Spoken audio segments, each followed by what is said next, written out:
Welcome to Tech Brothers with Amir. In this video, we are going to learn about subtract function in PySpark. The subtract function in PySpark is used to return the rows that are present in one data frame but not in the other data frame.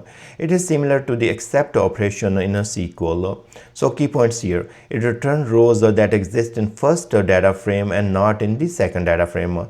Both data frame must have the same schema.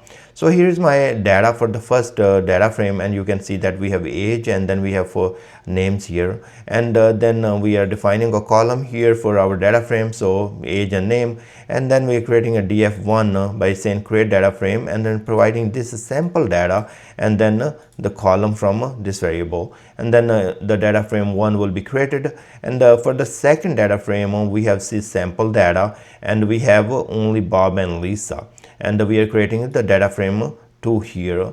Now we have result underscore df, and we are saying df1, so that's our first data frame, subtract df2. So by doing that, it will give us all the records which are present in the df1 but they are not present in the df2. In our case, if you visualize this, we have Amir and Raza, they are in first data frame but they are not available in second data frame. So Bob and Lisa are present, so these guys will be disappear because they are present and they will be subtracted by these records, but these two records will stay. So that's what it is going to return us when we execute this statement.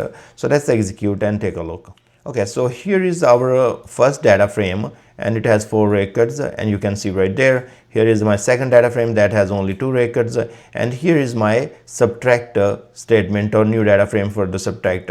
So you see that we have Amir and Raza because these are the only records which are present in the first data frame but they're not present in the second data frame. That's why we are seeing this when we apply the subtract function on df1 and df2 together. So here the script or syntax will be always, you know, that so first data frame in which you want to check, and then you say subtract, and the second data frame, and that's what it's gonna get you all the records which are present in the first data frame which are not present in the second. I thank you very much for watching. Please subscribe my channel and I will see you guys in the next video.